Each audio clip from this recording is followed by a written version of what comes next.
우리 2023년 우리 교회 가운데 주신 표어는 전심전력입니다. 사전적인 의미는 온 마음, 온 힘이라는 뜻이 있는데 원어적인 의미를 설교 마지막 부분에 좀 나누려고 하고요. 이 전심전력을 우리가 생각할 때에 주제 말씀으로 우리 디모데전서 4장 15절 말씀을 찾게 되었고요. 이 전심전력이라는 표를 이루기 위한 세 가지 구체적인 목표, 핵심 가치가 있습니다. 아마 들으시면 금방 기억하실 수 있을 텐데요.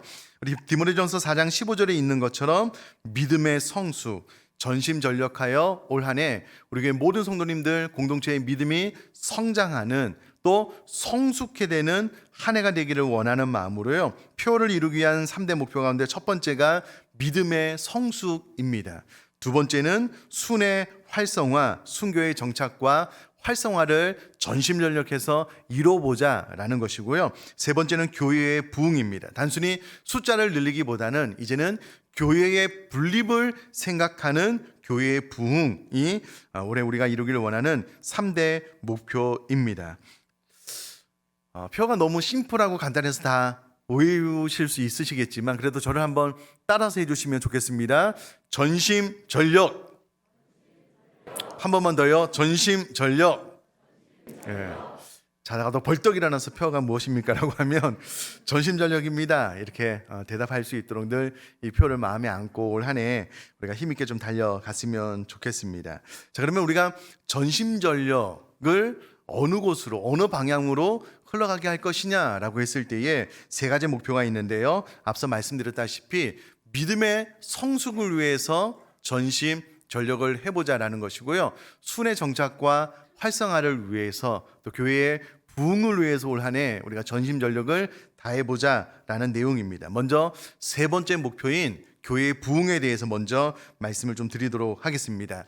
우리 교회 모든 성도님들이 잘 아시는 것처럼 저희 교회는 교회 설립 출발부터 대형 교회가 되고자 하는 꿈이 없었습니다. 물론 오늘날 한국에서 대형 교회는요 상위 1%, 3% 안에 드는 교회를 의미합니다.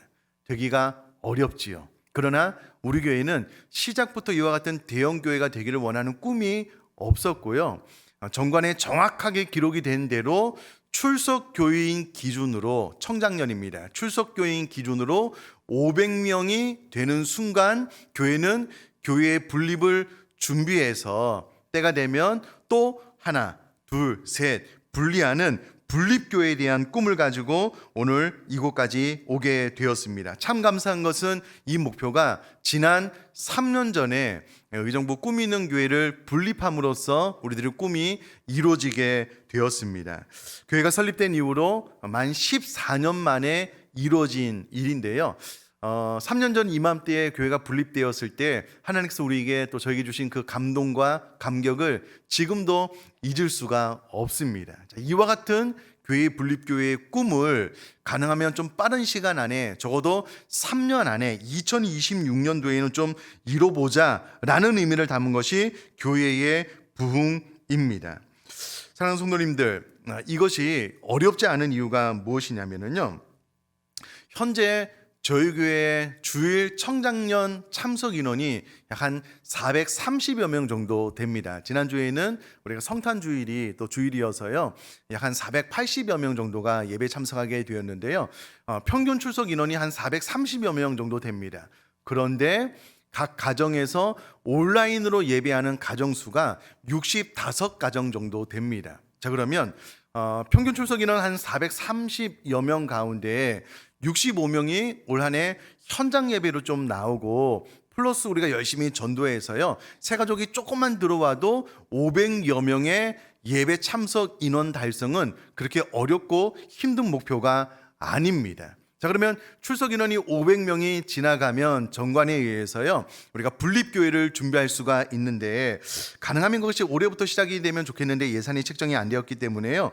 500명을 넘고 나면 내년부터 우리가 교회 분립을 위한 헌금을 하게 되고요. 또 예산 가운데 일부를 책정해서 2년을 모아서 3년째에는 교회 분립을 좀 하려고 하는데 의정부 꿈 있는 교회 분립할 때도요. 우리 분립 자금이 최소한 1억 이상이 필요했습니다. 그러므로 올해가 지나고 내년 후 내년까지요, 2년 동안 우리가 1억 이상의 분립 자금 헌금을 마련을 하면 2026년도에는 더 빠르면 좋고요, 아마 이 분립교회의 꿈을 또 한 번 이룰 수 있지 않을까 라고 생각을 해보게 됩니다. 그래서 단순히 우리 교회는 숫자를 늘려서 대형 교회를 만들자라는 그런 꿈이 아니고요, 출석인은 500명을 돌파해서 이제는 분립교회를 잘 준비해서 2026년도에는 우리가 이 꿈을 이룰 수 있는 또 하나의 분립교회를 이루기 위해서 올 한 해 우리가 전심전력해서 전도해서 부흥을 해보자라는 그런 목표입니다. 사랑하는 성도님들, 우리가 전심전력하면 충분히 하나님께서 우리에게 은혜 주실 것을 믿습니다. 여러분 아멘이시죠?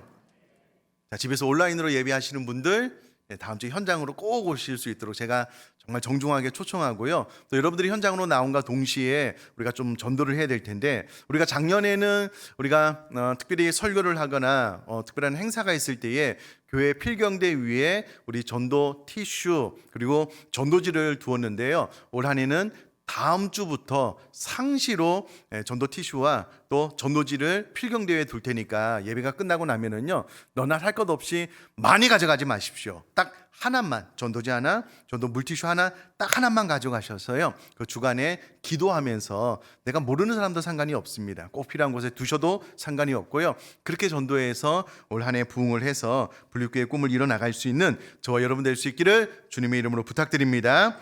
두 번째 목표가 순회 활성화입니다. 교회가 설립되고 난 이후로 17년 만에 처음으로 순 전체를 한번 개편을 해보려고 준비 중에 있는데요, 역시나 쉽지가 않습니다. 그러나 그럼에도 불구하고 한 번은 넘어야 될 산이다라고 생각을 하고요, 이 힘든 과정을 지나고 나면 우리 수는 더욱더 활성화될 것을 믿습니다. 우리 교회 안에서 서로를 알아가는 친밀한 교제가 더 깊이 있게 있어지게 될 것이고요, 또 새로운 분과 또 새로운 나눔을 통해서 교회는 더, 우리 교회의 수는 더 역동적으로 만들어가게 될 것을 기대하며 또 하나님께서 그것을 이루실 것은 저는 믿습니다. 우리가 그동안 서로를 알아가기 위해서 많은 행사를 했습니다. 우리 설립 기념주일에는요, 교구별로 나눠서 교회 전층을 사용하면서 다니면서 레크레이션도 하고 단합대회도 하고 서로를 좀 알아가는 시간도 가졌고요, 또 2년 텀으로 전교인 체육대회를 통해서 서로를 알아가기도 하고, 전교인 산행을 가기도 하고, 또 김장을 통해서 또 옆에 분과 또 교제를 하면서 알아가기도 했는데, 그래도 역시나 순 안에서의 친밀함을 뛰어넘을 수가 없는 거예요. 많은 분들이 종종 이야기를 합니다. 목사님, 저는 순식구의 다른 분을 좀 잘 몰라요. 그래서 이번에 우리가 이미 알고 있는 순식구들과 좀 안타까운 이별이지만 이별을 통해서요, 다른 분과 순을 좀 꾸려서 그분과 또 깊은 교제를 나누려고 하니까 이 일에 우리 성도님들이 좀 잘 따라주시면 좋겠습니다.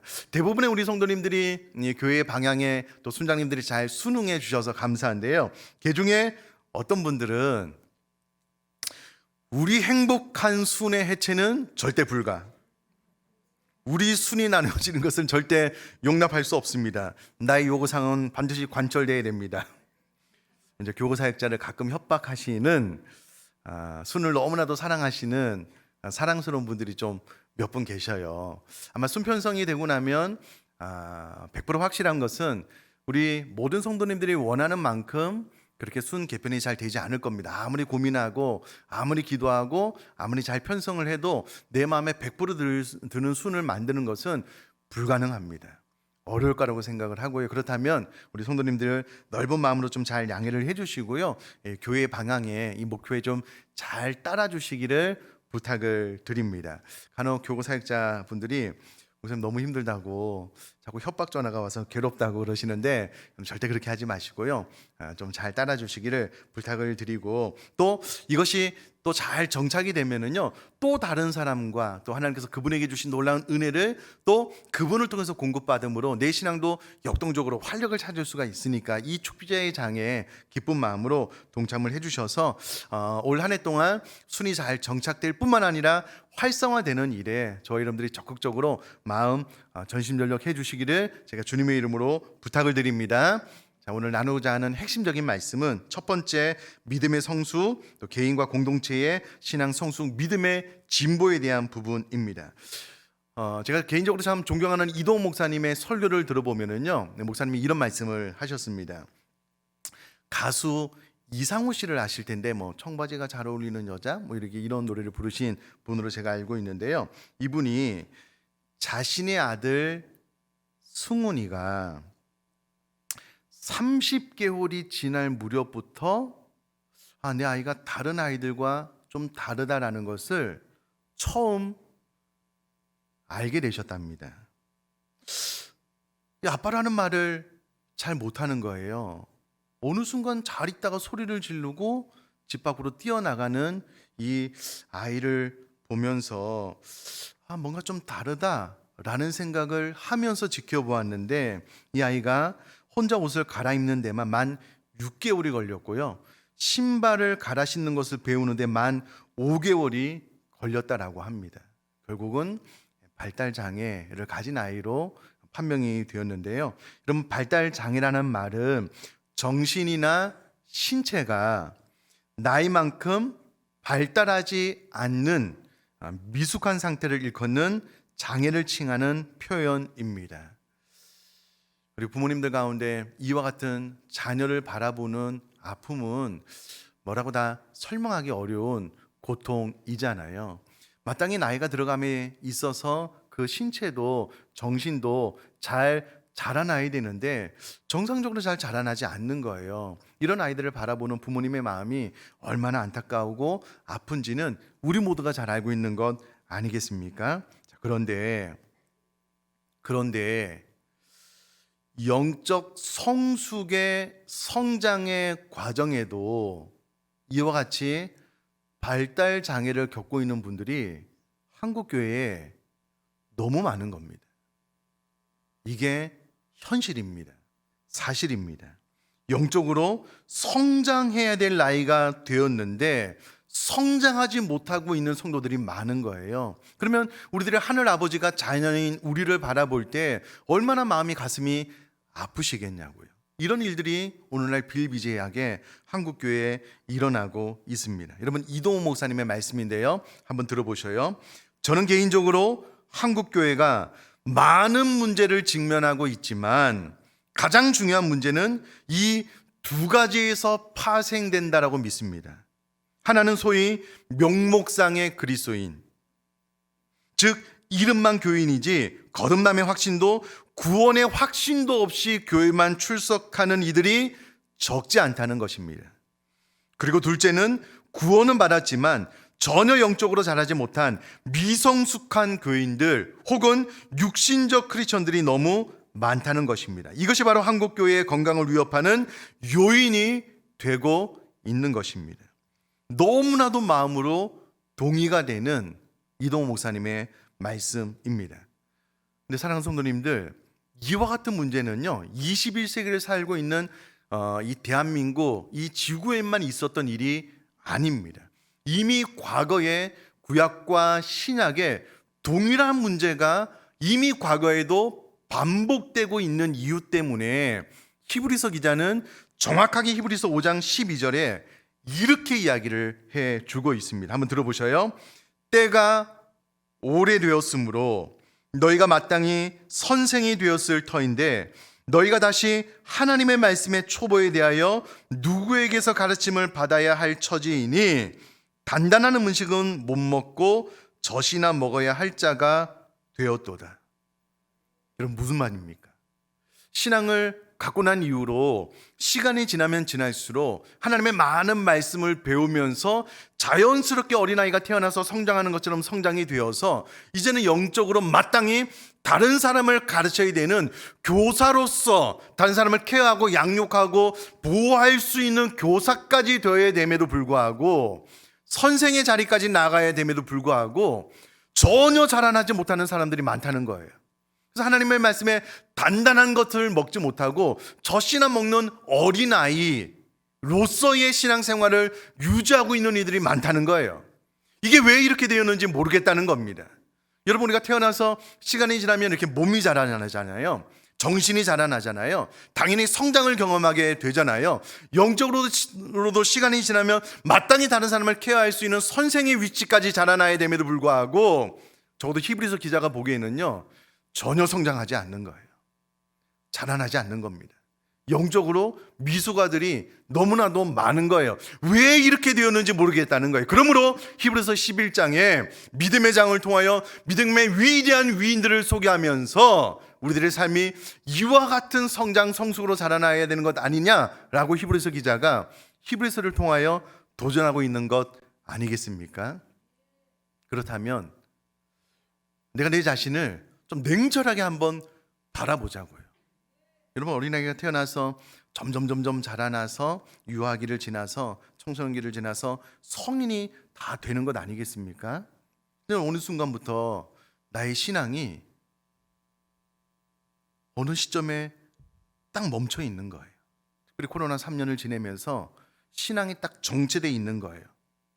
그러다가 신앙이 자라나기는커녕 신앙이 퇴보되고 있는 거예요. 퇴보되고 있는 거예요. 만약에 나의 신앙 상태가 그렇다면 우리 자신을 좀 잘 돌아보시면 좋겠습니다. 이렇게 질문을 해봐야 되겠죠. 나의 믿음은, 나의 신앙은 계속 자라나고 있는가? 계속 성장하고 있는가? 성숙해져 가고 있는가? 여러분, 이 부분에 대해서 오늘 본문은 사도 바울은 그의 사랑하는 믿음의 아들 디모데에게 이렇게 권면을 해주고 있는 것 아니겠습니까? 제가 다시 한번 디모데전서 4장 15절을 한번 읽어볼게요. 이 모든 일에 전심전력하여 너희 성숙함을 모든 사람에게 나타나게 하라. 그럼 이 말을 가만히 뜯어보면은요, 내가 믿음이 자라나는 것을 타인이 적어도 내가 보고 알게 하라는 거예요. 눈에 띄게 내 믿음이 성장하고 성숙하게 되는 것을 타인이 보고 알아볼 수 있도록 하라라고 권면을 하고 있는 것 아니겠습니까? 자, 좀 풀어서 이야기를 하면은요, 사도 바울이 디모데에게 말하는 이 모든 일이 무엇이냐면 앞에 말한 것을 압축해서 이야기를 해보면 너는 믿는 자들의 본이 되는 삶을 살아야 된다. 그리고 네가 하나님의 말씀을 읽는 것과 권하는 것과 가르치는 것과 하나님께서 너에게 은사로 주신 것을 잘 활용하는 이 모든 것에 전심전력해야 된다. 이런 말입니다. 한 번 더요, 어렵지가 않습니다. 내가 너에게 이미 말해준 너희 삶은 모든 믿는 자에게 모범이 되는 삶을 살아야 된다. 그리고 하나님의 말씀을 읽는 것과 권하는 것과 가르친 것, 이미 하나님께서 너에게 은사로 주신 것을 잘 활용하는 삶을 전심전력, 모든 마음과 힘을 다 쏟아부을 뿐만 아니라 원어적으로 보면은요, 이 일에 내 자신을 폭 담그라는 말인데요, 마음과 영혼을 다해서 그것들에게 내 자신을 헌신하라는 거예요. 이 모든 것에 내 마음과 뜻을, 영혼을 담아서 헌신해라. 그러면 네 삶 가운데 믿음의 진보가 있을 것인데 그것을 타인이 봤을 때 알아볼 정도로 성장하는 삶을 살아라 라고 권면을 해주고 있는 겁니다. 특별히 이 원어로 보면은요, 내가 내 자신을 바라봤을 때도 성장하는 것을 볼 수 있도록, 혹은 또 내가 내 자신의 믿음과 신앙이 자라나는 것을 타인이 보고 알 수 있을 정도로 네가 그렇게 전심전력하여 너희 신앙의 성숙, 진보를 나타내라, 보여라 라고 권면을 해주고 있는 겁니다. 사랑하는 성도님들, 이게 왜 중요하냐면요, 16절은 이렇게 이야기를 해주고 있습니다. 제가 또 한번 읽어볼게요. 내가 내 자신과 가르침을 살펴 이 일을 계속하라. 이것을 행함으로 내 자신과 내게 듣는 자를 구원하리라. 우리들의 믿음의 진보, 믿음의 성숙으로 인하여 내 주변에 있는, 나 자신뿐만 아니라 내 주변에 있는 사람을 구원시킬 수 있다는 거예요. 이런 이야기겠죠. 뒤집어서 이야기를 하면 예를 드는 겁니다. 안 믿는 남편이 보기에 어느 날 내 아내가요, 교회 간대요. 신앙생활을 시작한 거예요. 열심히 다녀요. 전혀 변하지가 않아요. 막 바가지 긁는 실력은 더 늘어나고 마음도 좁아지고, 내 아내가 뭐 믿음과 신앙을 가졌는데 나에게 좋은 게 하나도 없어요. 좀 마음이 넓어지고 나를 칭찬하고 좀 격려하고 잘했다고 힘을 좀 붙돋아주고 이런 거 전혀 없이 늘 교회 가서 들은 말씀만 가지고 당신은 왜 그렇게 살지 못하냐고 막 정죄하고, 싫은 거예요. 이런 남편이 구원을 받을 수 있겠냐고요. 자, 또요, 오늘날 예를 드는 거예요. 내 아내가 교회 간대요. 신앙생활을 한대요. 교회 가서 하나님의 말씀을 배우더니 뭔가 좀 바뀌기 시작하는 거예요. 마음이 좀 부드러워지고요.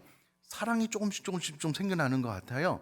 가족에게 친절한 배려, 자기에게 혜택이 돌아올 만큼 너무나도 성장하고 성숙해지는 모습을 보이는 거예요. 이건 뭐지? 우리 아내가 교회 가고 난 다음에 마음이 넓어졌어. 그 생각이 자꾸 자라나는 것 같아. 내 자녀들에게도 더 친절하게 자라는 것 같아. 내 자녀를 어느 순간 교회를 데리고 가는 내 자녀들이 더 착해지네요. 바르게 자라나네요. 이건 뭐지? 나도 교회 가야 되겠다. 여러분, 그렇게 안 믿는 사람을 구원케 할 수 있는 그 근거가 무엇이냐면 나의 신앙의 성장, 성숙이다라고 사도 바울이 디모데에게 이야기를 해주고 있는 겁니다. 그러면 여러분, 나의 신앙의 성장, 성숙의 문제는 나 혼자의 문제가 아니에요. 물론 내가 신앙이 성장하고 성숙하게 되면은요, 나에게 혜택이 있습니다. 내가 성장한 만큼 타인을 품을 수 있기 때문에 타인에게도 혜택이 있어요. 그래서 그 사람, 안 믿는 사람도 구원케 할 수 있는 축복의 통로가 내가 될 수 있습니다. 그러나 뒤집어서 신앙생활을 아무리 오래 해도요, 자라나지 않는다면, 성장하지 않는다면, 예수님의 형상으로 닮아가지 않는다면, 늘 그 자리에 정체되어 있다면 가장 먼저는 내가 내 자신을 구원할 수 없고요, 또 내 가까이 있는 이웃 직장 동료들도 구원할 수가 없는 거예요. 그러므로 올 한 해 전심전력해서요, 내 믿음, 내 신앙의 진보를 내가 내 자신에게 보일 뿐만 아니라 타인에게도 보이는 그런 성숙, 믿음의 진보, 성장이 있을 수 있기를 주님의 이름으로 축복합니다. 반드시 올해는 그렇게 되었으면 좋겠어요. 더 이상 신앙의 정체에 대한 끈을 끊어버리고요, 이제는 내 믿음이 다 자라나고 성장, 성숙하게 될 것이다 라고 자기 자신에게 선포하고, 이로 인하여 내 주변의 사람이 보기에 와, 눈에 띄게 획기적으로 믿음이 자라났다라는 칭찬과 또 권면을 들을 수 있는 저 여러분 될 수 있기를 주님의 이름으로 축복합니다. 자, 정리하면 어렵지 않습니다.